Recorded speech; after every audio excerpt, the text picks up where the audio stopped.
Som a l'ermita de Santa Cristina, al terme municipal de la Bisbal del Penedès, al Baix Penedès. Aquí, l'ermita, i cap a aquesta banda el que ens interessa. L'anomenada Cova dels Nens Xics.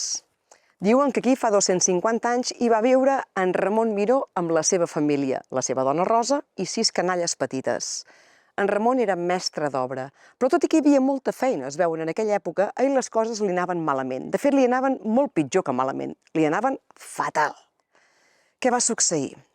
No hi havia diners, una casa en males condicions, la filla petita se'ls va posar malalta, se'ls va morir i al cap de poc temps la segona filla més petita també se'ls va posar malalta i també se'ls va morir.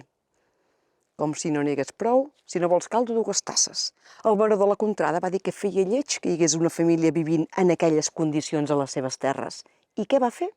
Un desnonament, que això ja ve de lluny. I els va fer fora i no els va donar cap mena d'alternativa. D'en Ramon i de la seva família no n'hem sabut res més. Però hi ha una cosa important i molt interessant que sí que ens han deixat i té a veure directament amb la cova.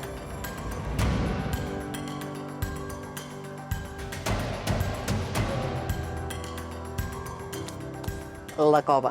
El que ens n'ha quedat és el nom. Ja us ho he dit abans, la Cova dels Nens Xics. Però és que la cosa no queda aquí, perquè a la Bisbal es veu que els nens, els nadons, no venen ni amb cigonya ni de París, venen a la catalana. Els diuen a tota la canalla del municipi que arriben aquí, que apareixen sobtadament i que la primera cosa que veuen quan surten de fora és la Bisbal del Penedès.